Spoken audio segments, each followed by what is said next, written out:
Hello నమస్తే. ఇప్పుడు TV5 ఛానల్లో ఇండైరెక్ట్గా నా పేరు ప్రస్తావించకపోయినప్పటికీ నన్ను రిఫర్ చేస్తూ ఒక 3 సార్లు మాట్లాడారు టీవీ5లో. First time Varra Ravindra Reddy arrest అప్పుడు నా ఛానల్ పేరు కూడా ప్రస్తావించారు టీవీ5 ఛానల్లో. తర్వాత పాస్టర్ ప్రవీణ్ గారికి సంబంధించిన మరణానికి సంబంధించి ఆ కాంటెక్స్ట్లో ఒకసారి నా పేరు ప్రస్తావించకపోయినా ఒక ప్రొఫెసర్ గారు గొడవ చేస్తున్నారు అని టీవీ5లో చెప్పారు. మళ్ళీ నిన్న ఇది అదే మన పాల్గామ్ అటాక్ జరిగిన దాని మీద నేను ఒక వీడియో పెడితే బహుశా వాళ్ళు టీవీ5 ఛానల్స్లో చూసుంటారు, దాన్ని వాళ్ళు రిఫర్ చేశారు. ఓకే సరే, వాళ్ళు 3 సార్లు రిఫర్ చేశారు కాబట్టి నేను దాని మీద మాట్లాడుతున్నాను. I always respect all the journalist. Okay, TV5 ఛానల్లో జర్నలిస్టులు మొత్తం కూడా వీ రెస్పెక్ట్, వాళ్ళకున్న నాలెడ్జ్ని ఇంటెలిజెన్స్ని కూడా నేను I always respect. Okay, any journalist from any channel like TV5 కానీ, ఏబిఎన్ కానీ, సాక్షి ఛానల్ కానీ, జర్నలిస్టులు నేను ఎప్పుడు రెస్పెక్ట్ చేస్తాను. ఓకే, ఎందుకంటే వాళ్ళు చాలా కష్టపడతారు. ఇప్పుడు నేను ఎంత కష్టపడతానో ఒక వీడియో పెట్టాలంటే నేను ఎంత గ్రౌండ్ వర్క్ చేస్తానో వాళ్ళు కూడా అంత గ్రౌండ్ వర్క్ చేస్తేనే ఒక టీవీ ఛానల్ కానీ ఒక డిబేట్ని రన్ చేయగలరు. Okay, so I definitely respect that. కాబట్టి బట్ వాళ్ళు మాట్లాడారు కాబట్టి మనం కూడా నా పాయింట్లో నా వర్షన్ నేను చెప్పాలని, వాళ్ళు నా గురించి ఏం మాట్లాడారు అంటే నా పాయింట్ గురించి ఏం మాట్లాడారు నేను దానికి రివర్స్ వర్షన్ ఇస్తాను, నా వర్షన్ ఇస్తాను అంతే. ఓకే, ఇప్పుడు వీళ్ళు ఏమన్నారు చూడండి ఒకసారి. ఒక పెద్ద మనిషి అంటాడు, ఒక ప్రొఫెసర్ ముసుగులో, హిందువులు కాదట, ఉగ్రవాదుల చేతిలో బలైన భారతీయులంట. హిందువులు కాదు అని నేను అన్నానా? ఆ వీడియో చూపిస్తా చూడండి. హిందువులు కాదు అని నేను అన్నానా? వినండి నేనేమన్నాను. మనం అప్రిషియేట్ చేయాలి పవన్ కళ్యాణ్, కానీ ఆయన ఇచ్చిన ప్రసంగంలో కొద్దిగా ద్వంద్వ వైఖరి ఉంది, డబుల్ స్టాండర్డ్నెస్ ఉంది ఆయనలో.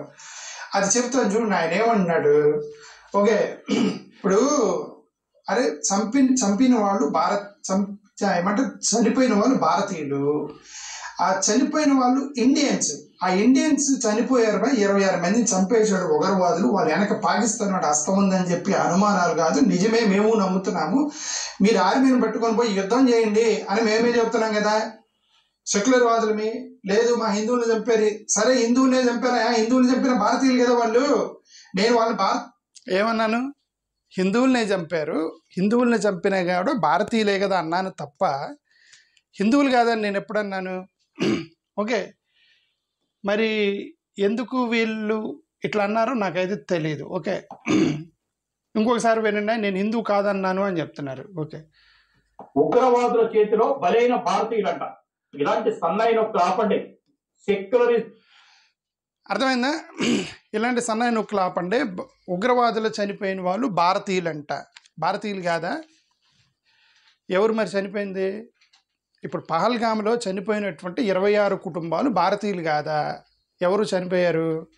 బర్మా హిందువుల, పాకిస్తాన్కి సంబంధించిన హిందువుల చనిపోయింది? పోనీ నేపాల్కి సంబంధించిన హిందువుల, లేదా అమెరికాలో సిటిజన్షిప్ తీసుకున్న హిందువుల? ఎవరండి చనిపోయింది అక్కడ? భారతదేశానికి సంబంధించిన హిందువులు చనిపోయారు కాబట్టే కదా భారత ప్రభుత్వము, ఆర్మీ వ్యవస్థ, ఇన్ని ఛానల్స్, ఇంతమంది యూట్యూబర్స్, ఇంతమంది ఎందుకు మాట్లాడుతున్నారు? భారతీయులనే కదా చనిపోయింది, భారతీయులు కదా.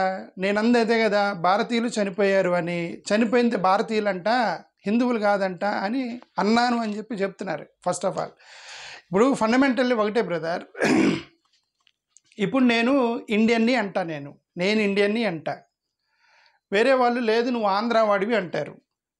2 వర్షన్స్ కరెక్టే కదా. నేను ఆంధ్రా వాడిని as well as I'm Indian also. Okay, but నాకు దేశభక్తి ఎక్కువ కాబట్టి నేను ఇండియన్ అని సంబోధించుకుంటున్నా. నాకు దేశభక్తి ఎక్కువ.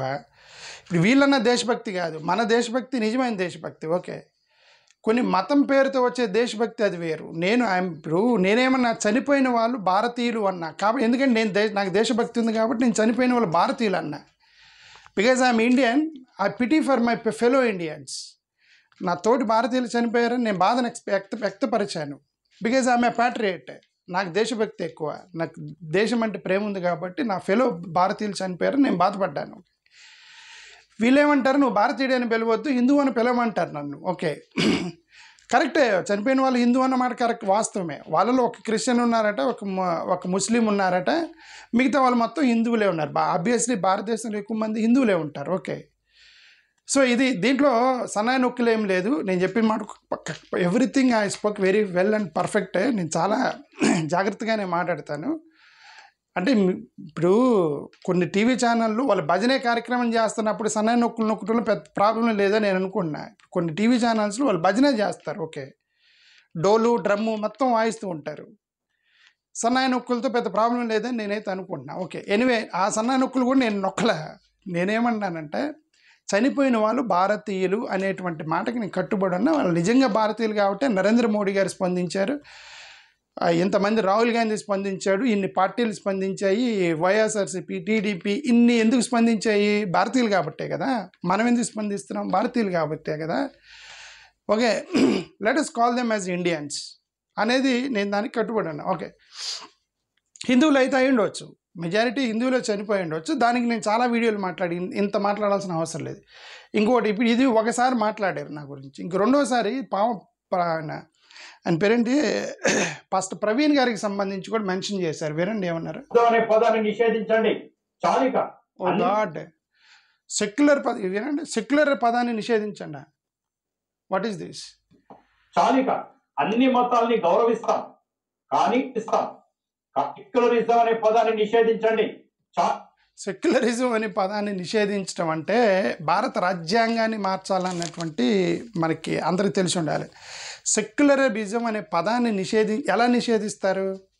Article 14 everyone is equal irrespective of caste, creed, religion అని కూడా ఉంటుంది. రిలీజియన్ అని కూడా ఉంటుంది. అంటే మతం ప్రాతిపదికన కూడా అందరూ సమానమే అంటే సెక్యులరిజం అని అర్థం. దాన్నే సెక్యులరిజం అంటారు. మత ప్రాతిపదికన కాకుండా అందరూ సమానం, దాన్నే సెక్యులరిజం అంటారు. ఇప్పుడు సెక్యులర్ అనే పదాన్ని నిషేధించాలంటే ఆర్టికల్ 14 ఎత్తేయాలి భారత రాజ్యాంగంలో. ఎత్తేస్తారా భారత రాజ్యాంగాన్ని? ఇప్పుడు ఈయన ఒక యాంకర్ అడిగాడని చెప్పి సెక్యులర్ పదాన్ని నిషేధించాలి అని అంటే ఆర్టికల్ 14 ఎత్తేయాలి భారత రాజ్యాంగంలో. ఆర్టికల్ 15 మత ప్రాతిపదికన అంటే based on religion discrimination should not be shown to anybody. They should not be any discrimination. సెక్యులరిజమే కదా అది. ఆర్టికల్ 15 ఎత్తేయాలి. సెక్యులరిజం పదాన్ని ఎత్తేయాలంటే. ఓకే, ఆర్టికల్ 25 నుంచి 28 వరకు సెక్యులరిజమే కదా. అసలు సెక్యులరిజం పదం ఎత్తేయాలంటే రాజ్యాంగంలో ఫండమెంటల్ రైట్స్ మొత్తం ఎత్తేయాలండి. భారతదేశ రాజ్యాంగ ఫౌండేషన్సే సెక్యులరిజం అంటారు దాన్ని. ఆ పదాన్ని నిషేధించాలంటే, భారతదేశ సెక్యులర్ పదాన్ని నిషేధించాలంటే ఒక పెద్ద అపార్ట్మెంట్ని పునాదులతో లేపినట్టు సమానం. పునాదులు లేపితే అపార్ట్మెంట్ ఉంటుందా? దేశమే కొలాప్స్ అయిపోయింది. తర్వాత మీకు కావాలంటే కొత్త బిల్డింగ్ కట్టుకోవచ్చు. అంటే కొత్త రాజ్యాంగం రాసుకున్నారనుకోండి, ఇది సెక్యులర్ దేశం కాదు, మత ప్రాతిపదిక నడిచే దేశం అని చెప్పేసి ఒకవేళ మెజారిటీ ఉండి కొత్త రాజ్యాంగం రాసుకోవచ్చు. మనకి ఆ ఫెసిలిటీ కూడా ఉంది. ఓకే, ఇప్పుడున్న రాజ్యాంగం ఏదైతే ఉందో సెక్యులర్ పదం లేపాలంటే పునాదులతో లేపాలి. కాబట్టి సెక్యులర్ పదాన్ని ఎవడు నిషేధించలేడు, నిషేధించనివ్వము కూడా. భారతదేశంలో nobody can eliminate the word secularism as long as doctor B R Ambedkar constitution exist. భారత రాజ్యాంగం, అంబేద్కర్ రాసిన రాజ్యాంగం ఉన్నంత వరకు సెక్యులర్ పదాన్ని పోనివ్వం, రాజ్యాంగం ఉన్నంత వరకు.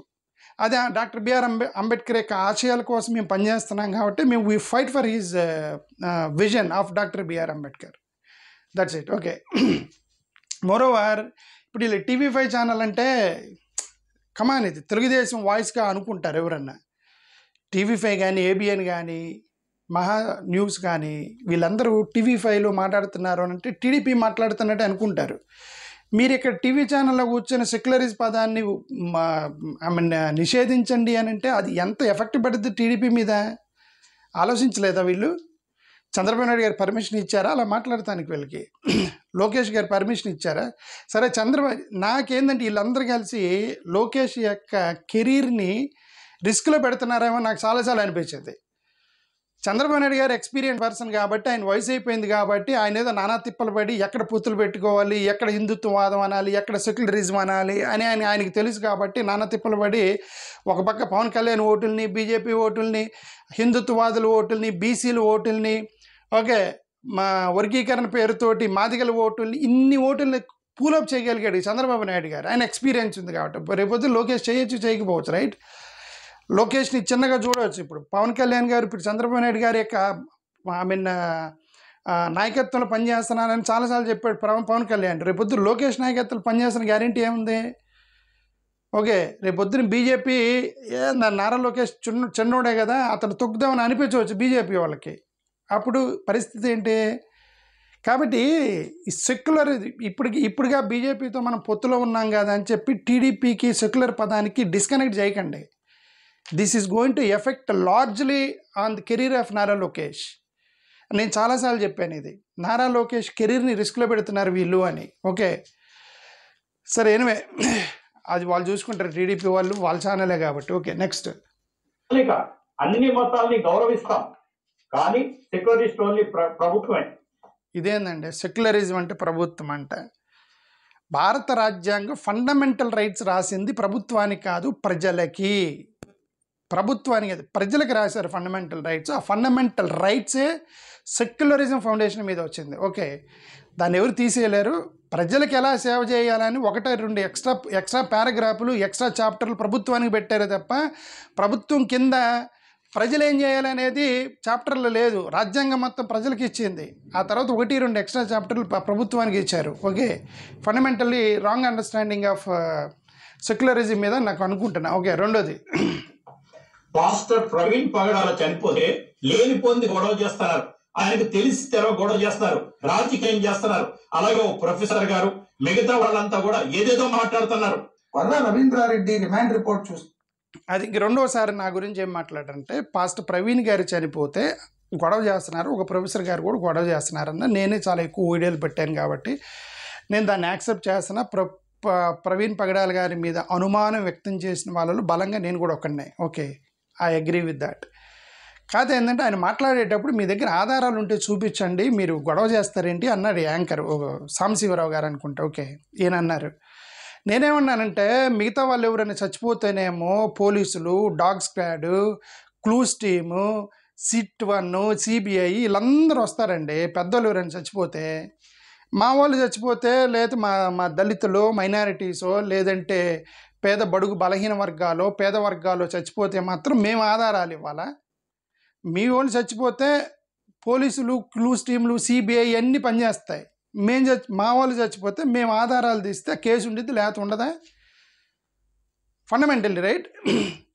సో సాడ్ ఇది. ఇప్పుడు ఇక్కడే ఇంతకు నేను ఎక్కువ మాట్లాడదలుచుకోవాలి ప్రవీణ్ విషయం. ఓకే, ఇప్పుడు ఈయన వీరయ్య చౌదరి గారు చనిపోయారు. వీరయ్య చౌదరి గారు చనిపోతే ఆయన నిందితులను ఎలా పట్టుకున్నారు? అతను స్కూటీని ఎక్కడో వదిలేస్తే చీమకుర్తిలో దాని మీద ఒక చిన్న బ్లడ్ డాట్ ఉంటే అనుమానం వచ్చి బ్లడ్ ఎందుకు ఉంది స్కూటీ మీద అని అక్కడి నుంచి ఇన్వెస్టిగేషన్ నిందితులు పట్టుకున్నారు. ప్రవీణ్ గారి విషయంలో అక్కడ చెక్కల మీద బ్లడ్ ఉందని దాని మీద ఇన్వెస్టిగేషన్ చేశారా? ఓకే, అది కుక్క బ్లడ్డా, లేదంటే అక్కడ ఏమన్నా ఎలుకలు చచ్చిపోయినాయా, లేకపోతే మనిషికి సంబంధించిన బ్లడ్ అనేది యాంగిల్లో ఇన్వెస్టిగేషన్ జరిగిందా? చాలా అనుమానాలు ఉన్నాయి కాబట్టి అనుమానం వ్యక్తం చేసామే తప్ప దాన్ని మర్డరా లేదా అనేది పోలీసులు యాక్సిడెంట్ అన్నారు, మా అనుమానాలు వ్యక్తం చేసాము. ఓకే, దాని మీద గొడవ చేశారంటే కూడా కరెక్ట్ కాదు. ఇంకోటి, నా వర్రా రవీంద్రారెడ్డికి సంబంధించిన విషయం కూడా వీళ్ళు మాట్లాడారు. ఒకసారి వినండి వీళ్ళు ఏమన్నారు. అంటే ఆశ్చర్యం వేస్తుంది. ఆ రిమాండ్ రిపోర్ట్లో అతను చెప్పాడు, ప్రొఫెసర్ రమేష్ ఛానల్ తదితర యూట్యూబ్ ఛానల్స్ ద్వారా ఆ కంటెంట్ ని పబ్లిక్ లోకి పంపేవారము.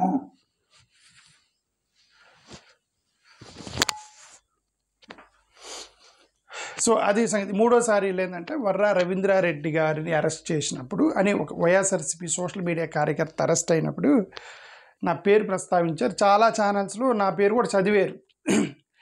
పేరు చదవటం, ఛానల్ పేరు చదివితే అది ప్రాబ్లం ఏం లేదు. బట్ ఇక్కడ కాంట్రవర్సీ ఏంటంటే, వర్రా రవీంద్రారెడ్డి వాంగ్మూలం ఇచ్చాడు, ఈ ఛానల్స్ ద్వారా మేము సమాచారం ప్రజల్లోకి పంపించే వాళ్ళమని వైఎస్ఆర్సీపీ సోషల్ మీడియా వాళ్ళు నాకు ఇన్స్ట్రక్షన్ ఇచ్చినట్టుగా వర్రా రవీంద్రారెడ్డి వాంగ్మూలం ఇచ్చినట్టుగా వీళ్ళు TV5 ఛానల్లో చదివారు. Okay, fundamentally first of all ఆ వర్రా రవీంద్రారెడ్డి అనే వ్యక్తి నేను ఎప్పుడు కలవలే. ఓకే, అతని దగ్గర ఇన్స్ట్రక్షన్ తీసుకొని నేను పెట్టాననేది అవాస్తవం. సరిపోని సోషల్ మీడియా ఇన్ఛార్జ్ అప్పుడు భార్గవరెడ్డి ఉన్నాడు, సజ్జల భార్గవరెడ్డి. అతను నేను ఎప్పుడు కలవాల, సజ్జల భార్గవరెడ్డిని. ఓకే, నేను ఎప్పుడు నాయకులను అప్పుడప్పుడు వెళ్ళి కలిసేవాడిని. నాయకులతో నేను టచ్లో ఉన్నా, నాయకులతో నేను టచ్లో ఉండేవాడిని, పోయేవాడిని. ఎందుకు? మా 98 మెమో ఉద్యమానికి సంబంధించి నేను టచ్లో ఉన్నా, పోయేవాడిని. మా 98 మెమో తీసేయండి అని చెప్పి వాళ్ళు వెంటబడ్డాను. ఓకే, ఆ తర్వాత ఏదో నన్ను ఎమ్మెల్యే ఏం చేయండి అని అది కూడా అడిగే పోయి. ఓకే, సరే, అది నాకు కెపాసిటీ ఉన్నా లేకపోయినా ఒక మాట కదా అని అన్న పోయి నేను. Okay, that is a different story. Okay, అది తప్ప నాకు అసలు ఎవరూ తెలియదు. వైఎస్ఆర్సీపీలో నాయకులు ఎవరూ తెలియదు. నాకు ఇన్స్ట్రక్షన్ ఇచ్చి ఇదిగో ఇలా మాట్లాడని నాకు ఇన్ఫర్మేషన్ ఇచ్చారని వర్రా రవీంద్రారెడ్డి వాంగ్మూలం ఇచ్చాడని ఎప్పుడైతే అది చదివానో అప్పుడే అనుకున్నా వర్రా రవీంద్రారెడ్డి మీద పెట్టిన కేసు ఫేక్ కేసు అని. ఒకవేళ నా పేరు రాకపోతే నేను దీన్ని ఫేక్ కేసుగా నేను భావించేవాడిని కాదు. మేబీ బహుశా వర్రా రవీంద్రారెడ్డి ఇదంతా కూడా పెద్ద స్కామ్ జరిగిందేమో వైఎస్ఆర్సీపీ సోషల్ మీడియాలో నేను అనుకుని ఉండేవాడిని. ఎప్పుడైతే ఆ లిస్టులో నా పేరు ఉందో నేను అప్పుడు ఇది పెద్ద బిస్కెట్ కేసు అని. ఎందుకంటే అసలు సోషల్ మీడియాకి నాకు సంబంధమే లేదు, వైఎస్ఆర్సీపీ సోషల్ మీడియాకి నాకు సంబంధమే లేదు.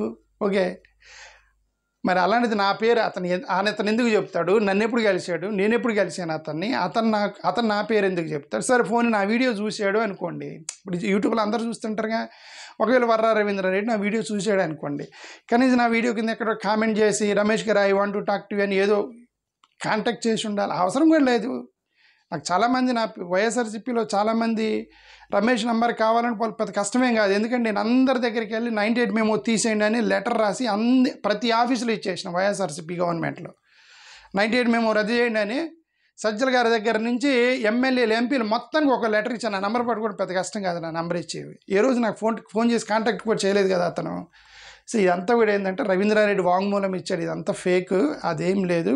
అతను నా ఛానల్ పేరు చెప్పి ప్రసక్తే లేదు. ఓకే, ఇది సంగతి. థ్యాంక్ యూ, నమస్కారం.